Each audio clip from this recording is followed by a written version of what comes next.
Salam dan salam semoga tercurah kepada junjungan kita Nabi Muhammad Sallallahu Alaihi Wasallam, karena perjuangan beliau Sallallahu Alaihi Wasallam sehingga kita semua bisa mengenal agama Islam. Hadirin sekalian, Maulana Ilyas rahimahullah taala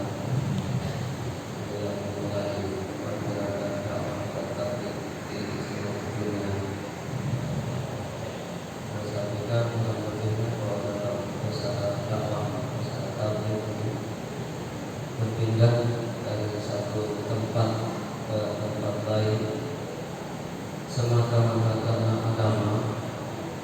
Ini ada rahasia yang sangat istimewa di dalamnya. Hanya berpindah dari satu tempat ke tempat lain semata-mata karena agama. Ini kami pun belajar seperti itu. Pindah dari satu tempat ke tempat lain semata-mata karena agama. Malam ini singkat saja kita di sana. Insyaallah sampai lepas di sana. Lepas di sana, kasih program nanti kami balik ke Cirebon. Kami berangkat sudah dari hari Sabtu malam. Hari malam Ahad jadi buka kilometer 200. Kita berkumpul dengan teman-teman di sana.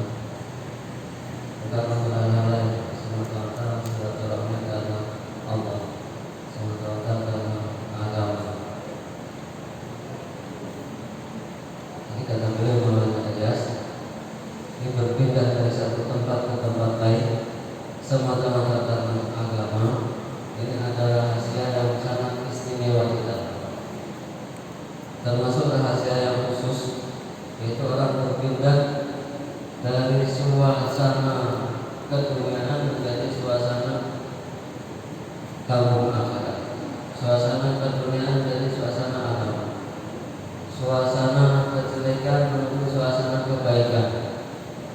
Jadi berpindah dari satu suasana keduniaan menuju suasana agama, maka semangat agama akan langsung meningkat.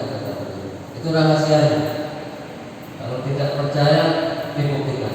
Berpindah semata-mata karena agama. Walaupun hanya 3 hari, pindah masjid, umpamanya dari sini ke bagi sewa atau dari sini ke SP. Orang sini pindah ke sana 3 hari, langsung insya Allah semangat agamanya meningkat. Itu rahasianya seperti itu. Dan kesusahan-kesusahan yang dihadapi ketika berpindah semata-mata karena agama, itu akan mempercepat turunnya rahmat Allah. Makanya semakin jauh berpindah, semakin banyak rahmat Allah berjujuran. Inilah yang dimaksud dengan ayat walladzina jahadu fina lanahdiyannahum subulana. Ini capek-capeknya ketika berpindah semata-mata karena agama, ini akan mempercepat turunnya rahmat Allah. Hadirin sekalian yang dimuliakan Allah Subhanahu wa taala, saya sampaikan, jadi jangan sekali-kali kita meminta musibah, meminta bencana. Mintalah selalu afiat, mintalah selalu kemudahan. Tapi umpamanya bencana itu datang, musibah itu datang, harus dihadapi dengan lapang dada. Bahkan menganggap itulah yang terbaik dari Allah untuk kita. Karena sebagai orang beriman, apapun keadaan yang kita hadapi itu suatu kebaikan. Selagi dia beriman, apapun keadaannya itu suatu kebaikan. Ajaban li amril mu'min inna amrahu kullahu khair wa laysa dzalika illa lil mu'min in asabathu syarra syakara fa kana khairan lahu wa in asabathu dharra sabara fa kana khairan lahu. Menakjubkan, mengherankan sekali urusannya orang beriman. Dan ini tidak terjadi kecuali kepada orang beriman. Kalau dia mendapatkan sesuatu yang menyenangkan, yang sesuai dengan keinginannya, kemudian dia bersyukur, Kalau dia mendapatkan sesuatu yang tidak menyenangkan, mendapatkan sesuatu musibah, kemudian dia bersabar, itu pun suatu kebaikan bagi. Jadi apapun yang menimpa orang beriman itu adalah suatu kebaikan. Kalau betul-betul dia beriman, maka apapun keadaannya adalah suatu kebaikan. Maka ulama sampaikan kalau terjadi suatu musibah, sesuatu yang tidak menyenangkan, jangan terlalu bersedih dengan musibah tersebut. Bersedih boleh-boleh saja, tapi jangan keterlaluan. Kehilangan harta, bersedih boleh saja. Kehilangan orang yang dicintai yang meninggal dunia, boleh-boleh saja. Meneteskan air mata, boleh-boleh saja. Bahkan baginda Nabi Sallallahu Alaihi Wasallam, ketika putra-putra beliau meninggal, putra beliau ada 7 orang, yang 4 orang putri, semuanya dari Khadijah radhiyallahu anha kecuali 1 orang, Ibrahim, itu dari Maria anak Ibrahim. Putra beliau yang laki-laki semuanya meninggal waktu mereka masih kecil. Beliau pun meneteskan air mata, bersedih. Padahal beliau manusia terbaik, tetap bersedih. Karena itu memang merupakan rahmat yang Allah turunkan pada hamba. Bersedih boleh saja, tapi jangan terlalu bersedih sampai memukul-mukul wajah, sampai meropek-ropek baju. Ada satu orang wanita menikah dengan laki-laki yang sangat dia cintai, kemudian mempunyai 1 orang putra.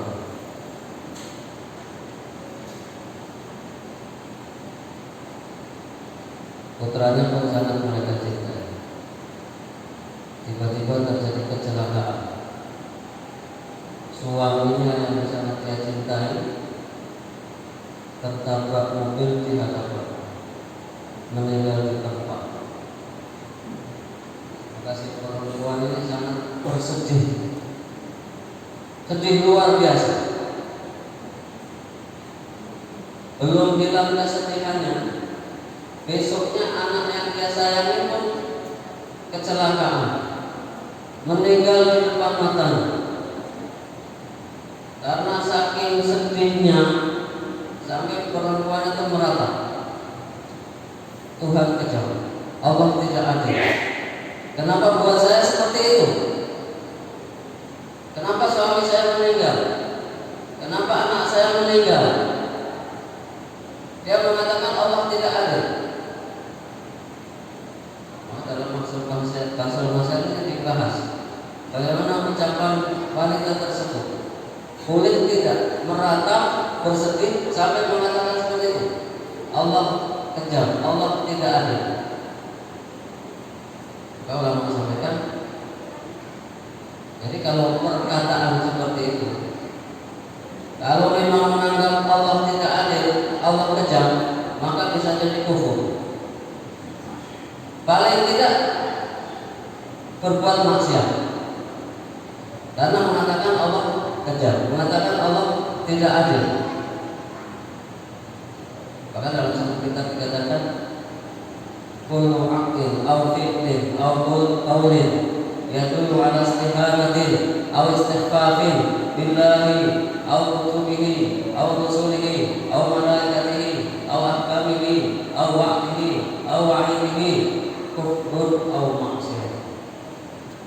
Di setiap akad ataupun perkataan ataupun perbuatan yang menunjukkan penghinaan atau meremehkan kepada Allah ataupun kitab-kitabnya ataupun kepada rasul-rasulnya ataupun kepada malaikat-malaikatnya ataupun kepada hukum-hukumnya ataupun janji-janjinya ataupun ancamannya, maka perkataan atau perbuatan yang menunjukkan penghinaan atau meremehkan kepada hal tersebut bisa menjadi kafir atau paling tidak maksiat. Maka walaupun sedih seperti apa, hati tetap harus Karena kalau dipikir-pikir, dulu wanita itu sendiri. Yang kasih suami siapa? Allah. Yang kasih anak siapa? Allah. Kenapa ketika suaminya diambil dia marah? Kenapa ketika anaknya diambil dia marah? Sebenarnya dia tidak berhak untuk marah. Karena suaminya kasih Allah, anaknya kasih Allah. Bahkan dia sendiri pun diciptakan oleh Allah. Makanya namanya ridho. Itu akhrajal karaha minal qalb hatta la yakunu fihi illa farhun wa sururun. Namanya ridho itu mengeluarkan segala kebencian, ketidaksukaan dari dalam hati. Sehingga di dalam hati yang tersisa hanya senang dan senang saja. Apapun yang dibuat oleh Allah untuk diri kita, hati senantiasa senang, lapang dada. Itulah ridho. Dan inilah tingkat tertinggi. Sahabat Umar radhiyallahu taala anhu bersabda, "Ma ubali ala ayyi halin asbahtu, ala ma uhib aw ala ma akrah. Fa inni la adri al-khaira fi ma uhib aw fi ma aku tidak peduli besok terjadi apa." Maksudnya usaha tetap sungguh-sungguh, secara zahirnya sudah diatur rapi. Hasilnya bagaimana saya tidak peduli. Sesuatu yang aku senangi atau sesuatu yang aku benci. Karena aku sendiri tidak tahu kebaikan itu di mana. Dalam sesuatu yang aku senangi atau dalam sesuatu yang aku benci. Karena kadang kita menganggap sesuatu itu baik, ternyata buruk untuk diri kita. Kadang kita menganggap sesuatu itu buruk, tapi ternyata baik untuk diri kita. Hadirin sekalian, ada orang-orang cerita mengenai Abu Dzar radhiyallahu ta'ala kepada sahabat Ali karramallahu wajhahu. Jadi Abu Dzar ini orang yang terkenal sangat zuhud. Orang cerita bahwa kalau Abu Dzar dia lebih suka sakit daripada sehat.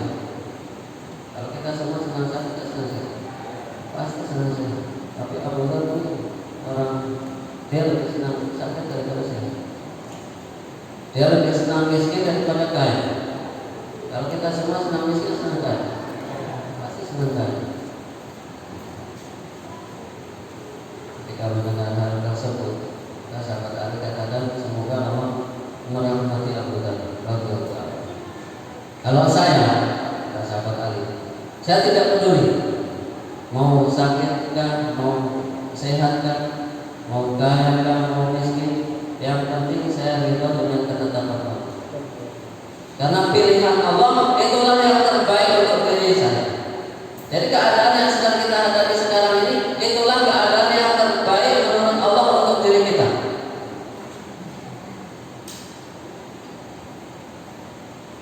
Bahkan ulama menyampaikan kita tidak usah ingin berpindah dari keadaan ke keadaan lain. Maksudnya usaha tetap jalan, tapi hati tetap ridho apapun yang ditetapkan oleh Allah. Jadi kalau kita mendapatkan musibah, sesuatu yang tidak menyenangkan, pertama yang dilakukan, jangan terlalu bersedih. Bersedih boleh-boleh saja, jangan keterlaluan.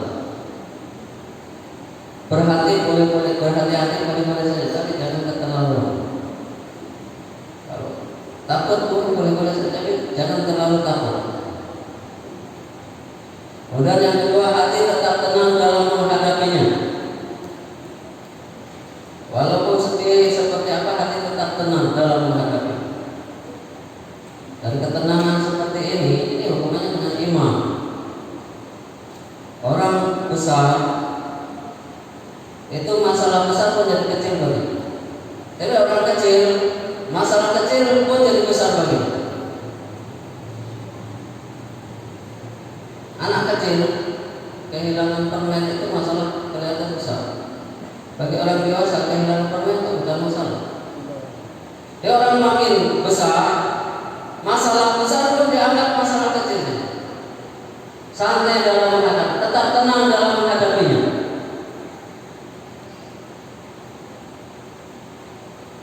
Jadi orang makin tinggi derajatnya, seperti Abu Bakar radhiyallahu ta'ala, Ini memang menunjukkan kelebihan Abu Bakar radhiyallahu dibandingkan dengan sahabat-sahabat yang lain. Beliau sangat cinta kepada baginda Nabi Muhammad Sallallahu Alaihi Wasallam. Ketika Nabi Sallallahu Alaihi Wasallam meninggal, Abu Bakar tetap tenang. Umar, beliau tidak terima. Siapa yang mengatakan Nabi meninggal, maka aku penggal kepala. Nabi tidak meninggal. Nabi hanya bagaimana Nabi Musa, seperti begitu sinatanya dan balik. Kemudian Abu Bakar radhiyallahu anhu berkhutbah yang intinya bahwa baginda Nabi Muhammad SAW adalah Nabi sebagaimana nabi-nabi yang lain. Kalau nabi yang lain meninggal, maka baginda Nabi SAW pun meninggal dunia. Jadi Abu Bakar radhiyallahu anhu menghadapi masalah besar seperti itu, beliau pun tetap tenang dalam hati, menerima kenyataan tersebut. Kemudian yang ketiga, usahakan jangan mengeluh, jangan mengadu. Ulama sampaikan intar syakwa, tinggalkan mengadu, tinggalkan mengeluh, karena ini akan menyenangkan musuh dan membuat sedih kawan. Karena orang disenangi oleh semua orang, itu satu hal yang tidak mungkin. Walaupun kita sudah baik seperti apa, pasti masih ada orang yang tidak suka. Kalau orang yang tidak suka dengan diri kita, melihat diri kita susah, dia akan senang. Tapi melihat kita mengeluh, dia makin senang. Tapi teman, kalau melihat kita bersedih, dia pun akan ikut bersedih. Apalagi kalau tidak bisa membantu. Maka usahakan jangan mengeluh, usahakan jangan mengadu. Kemudian tetap sangka baik kepada Allah. Yakinilah dalam setiap musibah yang datang kepada kita, di situ pasti ada kebaikan yang banyak. Baik berupa diampunkan dosa-dosa, ataupun ditulis kebaikan, ataupun diangkat derajatnya. Apapun yang menimpa kita, yakinilah musibah sekecil apapun itu ada kebaikan yang banyak di dalam. Baik berupa diampuni dosa-dosa, dicatat kebaikan, ataupun diangkat derajatnya.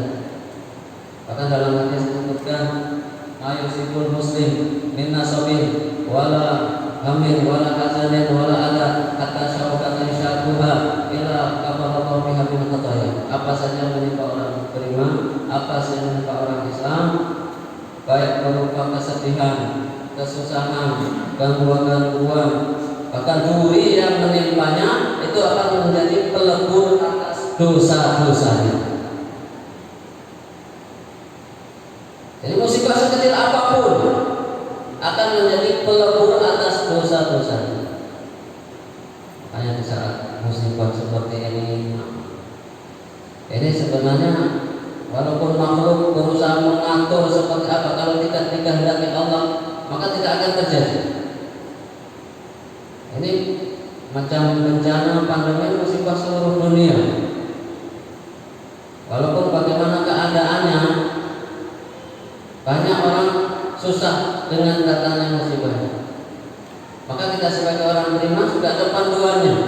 Apapun yang terjadi sebenarnya kembalikan semuanya kepada Allah. Jangan berhenti dari amal. Maka nasihat masai orang-orang tua kita, suruh-suruh kita dalam dakwah ini, cara mengarahkan kepada kita, karena dari bulan Maret kemarin kita tidak bisa kemana-mana. Bahkan banyak di antara kita yang 2 minggu tidak keluar rumah, karantina mandiri. Bahkan ada yang sampai 1 bulan, 2 bulan. Jamaah bergerak pun kemarin sementara tidak boleh bergerak di mana-mana. Untuk keluar pulau memang tidak boleh. Alhamdulillah sekarang arahan-arahan dari masa kita, karena pemerintah pun sudah membagi zona-zona. Ada yang memang zona hijau, ada yang zona kuning, ada zona merah.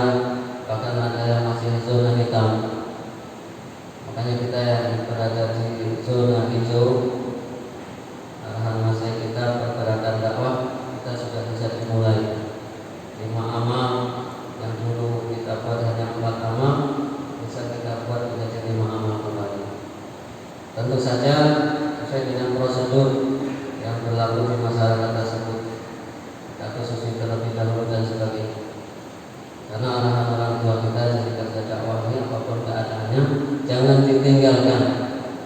Karena sebagaimana nasihat Maulana Ilyas tadi dalam kerja dakwah, berpindah dari satu tempat ke tempat lain semata-mata karena agama, ini ada rahasia yang sangat istimewa di dalam. Rahasianya yang istimewa yaitu orang berpindah dari suasana kebudayaan menjadi suasana agama. Suasana yang jelek menjadi suasana yang baik, maka semangat agama akan meningkat. Dan kesusahan yang dihadapi ketika berpindah semata-mata karena agama akan mempercepat turunnya rahmat Allah. Jadi jalan penyelesaian segala masalah bukan meninggalkan amal, tapi justru dengan memperkuat amal. Kalau dalam kaidah fikihnya, ma la yudraku qulub la yudraku qulub. Sesuatu yang tidak bisa dikerjakan semuanya, jangan ditinggalkan semuanya. Makanya saya kemarin ketika sedang marah-marahnya bapak tersebut menganjurkan kita untuk buat tempat amal, karena amal-amal itu bisa dibuat di rumah-rumah kita sendiri. Tapi ketika keadaan sudah membaik, karena sudah hidup, kembali amal bisa dibuat. Siap semua, karena di sekalian yang dimulakan Allah Subhanahu Wa Taala, karena kerja dakwah ini adalah tanggung jawab kita semuanya. Setelah baginda Nabi Muhammad Sallallahu Alaihi Wasallam, tidak akan Allah hantar Nabi lagi. Walaupun manusia bagaimana merajalela di muka bumi ini, Allah SWT tidak akan hantar Nabi lagi. Maka tugas kenabian dibebankan kepada kita semua. Maka kita semua sebagai umat Rasulullah SAW berkewajiban untuk melanjutkan tugas baginda Nabi Muhammad SAW, yaitu mengajak manusia untuk taat kepada Allah.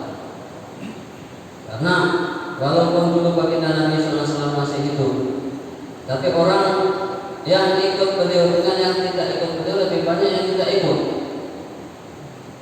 Orang kafir jumlahnya lebih banyak daripada orang Islam.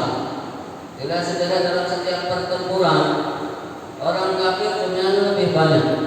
Kita lihat dalam perang Badar, orang Islam hanya 313, orang kafir ada 1000 orang. Dalam perang Uhud, orang kafir ada 3000 orang. Orang Islam hanya 1000, itu pun kembali 300 yang munafik. Tinggal tersisa 700 orang. Bahkan dalam perang Mu'tah, orang Islam hanya 3000 orang. Orang kafir sampai 100.000, 200.000.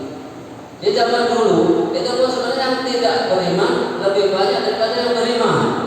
Padahal masih ada Nabi. Nah sekarang ini Nabi tidak akan dihantar lagi. Padahal manusia lebih banyak daripada dahulu. Yang tidak beriman pun lebih banyak daripada yang beriman. Sering kita dengar jumlah manusia di seluruh dunia kurang lebih 7 miliar. Yang beriman baru 1,5 miliar. Yang tidak beriman 5,5 miliar. Manusia lebih banyak dan Nabi tidak akan ada yang dihantar lagi. Padahal risalah kenabian harus berlanjut sampai hari kiamat. Siapa yang melanjutkan kerja ini? Mengajak manusia untuk taat kepada Allah, yaitu kita semuanya. Maka ulama sampaikan, barang siapa yang mau melanjutkan kerja baginda Nabi SAW, itu mengajak manusia untuk taat kepada Allah, mengajak kepada kebaikan, maka kemuliaannya sebenarnya kemuliaan nabi-nabi. Jadi bukan kerja mengajak manusia untuk taat kepada Allah dengan cara apapun sebenarnya. Kita tidak dituntut untuk sesuatu yang kita tidak mampu. Kita tidak dituntut supaya orang ikut semua dengan kita. Tidak dituntut orang semua taat kepada dengan sebab ajakan kita, bukan. Tapi Allah Maha lihat usaha kita. Jangan sampai kemaksiatan merajalela di sekitar kita, tapi kita tidak ada usaha untuk memperbaikinya. Bahkan kebencian di dalam hati pun tidak ada. Dalam hadis dikatakan man ra'a minkum munkaran falyughayyirhu bi yadihi, fa illam yastati' fa bi lisanihi, fa illam yastati' fa bi qalbihi, wa dzalika al-'aful iman. Barang siapa yang melihat suatu kemungkaran, hendaklah dia cegah dengan tangannya, dengan kekuasaannya. Kalau mampu, kalau tidak mampu dengan lidahnya, diingatkan. dengan hatinya benci kepada kemaksiatan dalam hati, itulah selemah-lemahnya iman. Kalau ada perintah-perintah Allah yang dilanggar, kalau ada maksiat-maksiat dikerjakan, kita melihatnya dan diam saja dan hati kita rela, itu menunjukkan kelemahan iman. Jadi sekali lagi kita tidak dituntut untuk sesuatu yang kita tidak mampu. Di kerja kita, karena sering kita sampaikan, hanya sebagaimana kerja seekor burung pipit.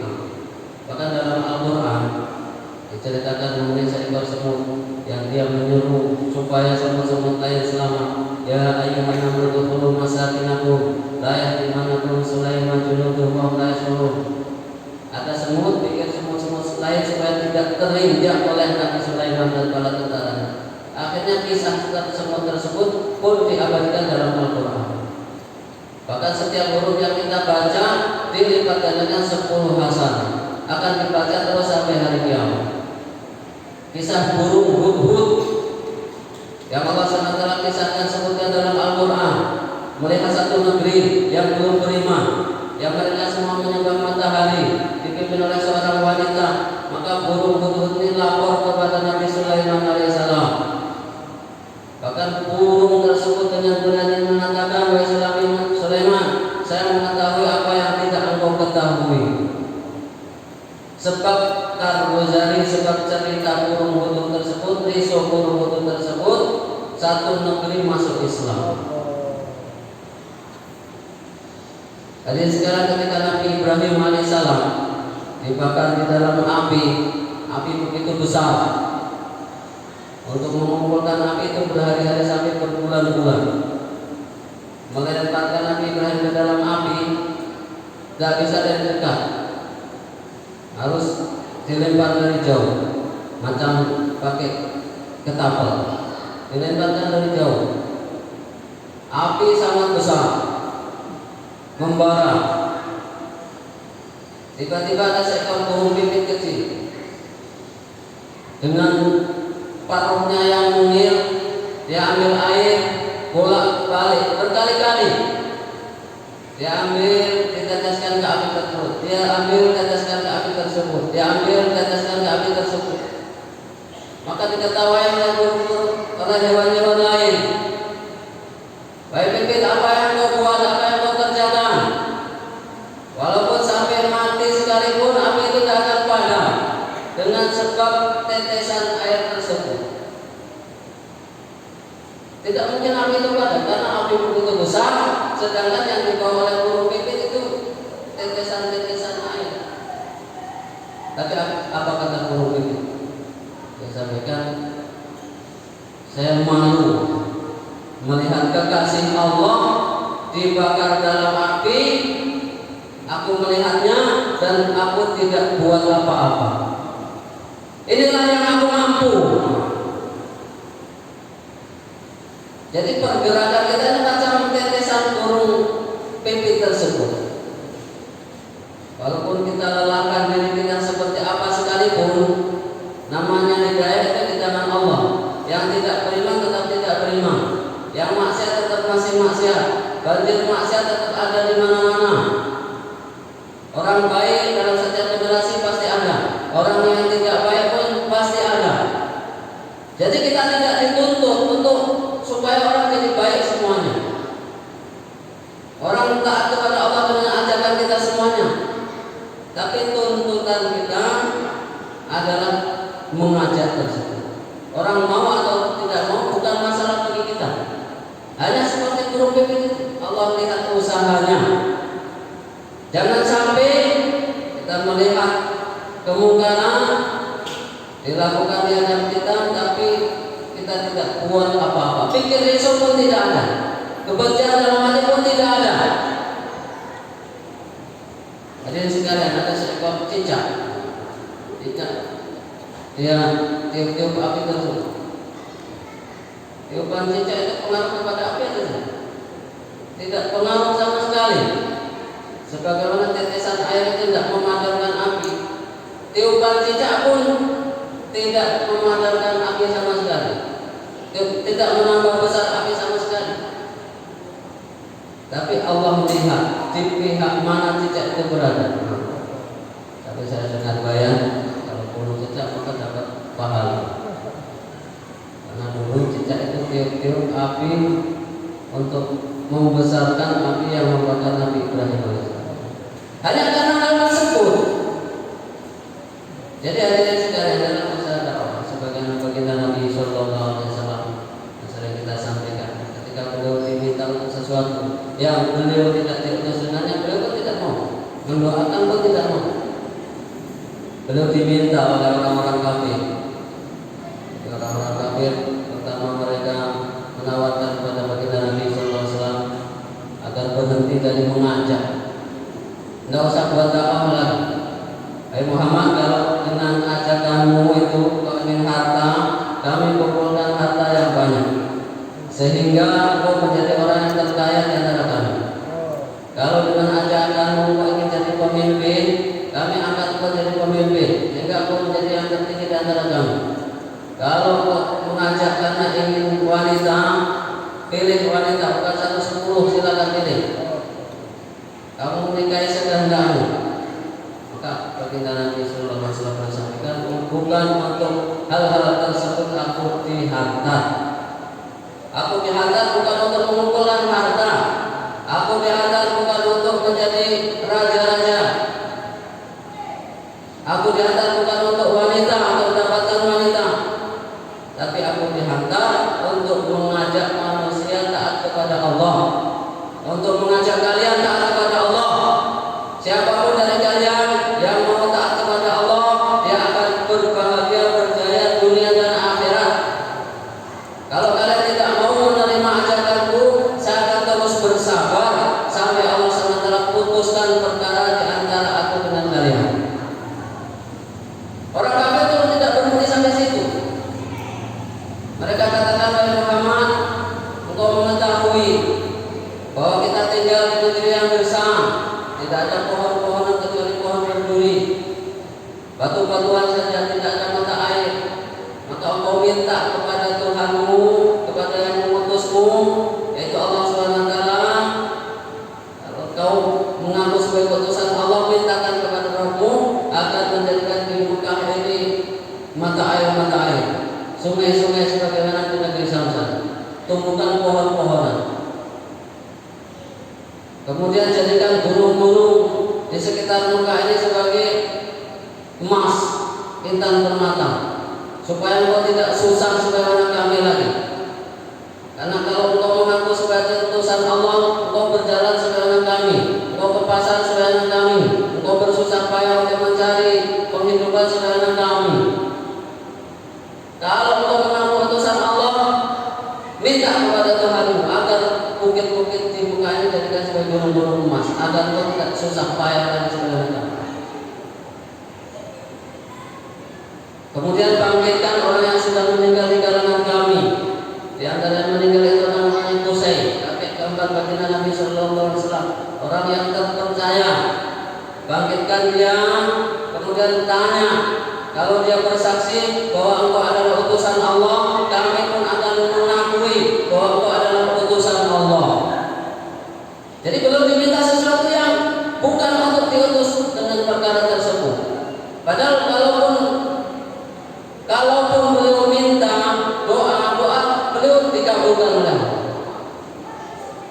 Tapi beliau katakan bukan untuk perkara tersebut aku diutus. Aku diutus bukan untuk membangun sungai-sungai, bukan untuk membuat gunung-gunung jadi gunung emas, bukan untuk menghidupkan orang yang sudah mati. Tapi aku diutus adalah untuk mengajak manusia taat kepada Allah, memberi kabar gembira dan memberi peringatan. Siapapun yang mau ikut, silakan. Dia pasti akan berbahagia, berjaya dunia dan akhirat. Siapa yang tidak mau ikut, saya akan terus bersabar sampai Allah SWT putuskan di antara aku dengan kalian. Jadi baginda Nabi SAW, orang yang paling mulia sekalipun, orang paling dekat kepada Allah sekalipun, tidak dituntut untuk sesuatu yang tidak mampu. Jadi tugas beliau hanya mengajak. masalah orang taat atau tidak taat bukan masalahnya. Bahkan beliau ingin sekali agar Abu Thalib paman beliau yang membela beliau mati-matian masuk Islam, tapi tetap tidak bisa masuk Islam. Allah katakan innaka la tahdi man ahbabta walakin Allah yahdi man yasha. Muhammad, kau tidak bisa memberi hidayah orang yang kau cintai, tapi Allah SWT memberi hidayah bagi siapa yang dikehendaki. Maka hadirin sekalian yang dirahmati Allah SWT, jadi usaha kita, mengajak kita ini tidak seberapa jauh dibandingkan dengan usaha Nabi-Nabi. Usaha Nabi-Nabi ketika mereka mengajak manusia kepada Allah, mereka diludahi, dicaci maki, bahkan ada yang dibunuh, ada yang digergaji kepalanya, diusir dari kampung. Bahkan baginda Nabi SAW sudah sampaikan, dapat terkutilah malam tidak, sungguh aku disakiti jalan Allah, belum pernah seorang pun disakiti seperti ini. Sungguh aku ditakut-takuti jalan Allah, belum pernah seorang pun ditakut-takuti sebagaimana aku. Jadi penderitaan paling besar sebenarnya dialami oleh Nabi-Nabi. Kemudian kalau manusia biasa, ini dialami oleh sahabat-sahabat radhiyallahu ta'ala. Kemudian oleh wali-wali Allah, orang yang dekat dengan Allah. Jadi kita belajar seperti ini hanya berusaha meniru mereka. Man tasyabaha biqaumin fahuwa barang siapa yang meniru suatu kaum akan digolongkan bersama mereka. Kalau kita lihat bagaimana perjuangan Nabi, bagaimana perjuangan sahabat dalam mendakwahkan agama, sahabat yang jumlahnya 124.000 sahabat yang umurnya di Mekah Madinah hanya sekitar 10.000 atau 12.000. Yang lainnya bertebaran ke seluruh penjuru dunia. Mereka keluar di jalan Allah bukan 3 hari, 40 hari, tapi berbulan-bulan, bahkan bertahun-tahun. Akan cerita yang tidak bisa dipungkiri, cerita baginda Nabi Ibrahim alaihissalam meninggalkan anak dan istrinya di tempat yang tidak ada penghidupan. Kalau kita sekarang belajar meninggalkan itu, kita bekali semuanya, dicukupkan semua. Tapi baginda Nabi Ibrahim alaihissalam meninggalkan keluarganya di tempat yang tidak ada penghidupan, ulama sampaikan sampai 13 tahun. Ketika pulang, sedang sayang-sayang kepada anaknya, disuruh untuk menyembelih anaknya. Ini cerita dalam Al-Quran tidak mungkin dipungkiri. Tapi itu ternyata hanya ujian saja. Disuruh tinggalkan, nanti bertemu kembali berbahagia selama. Begitu juga kita sekarang pun latihan mencontoh bagaimana orang-orang ketemu. Makanya masing-masing kita sedang menunjukkan bagi zona-zona yang sudah hijau, jamaah bisa digerakkan, jamaah 3 hari bisa digerakkan.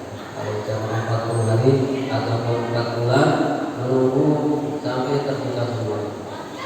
Disiapkan jamaah-jamaah yang niat untuk keluar 4 bulan ataupun 40 hari bisa didaftarkan namanya terlebih dahulu. Kalau sudah buka total, maka jamaah 4 bulan ataupun 40 hari akan diberangkatkan. Siap semua? Jangan siap untuk keluar 4 bulan.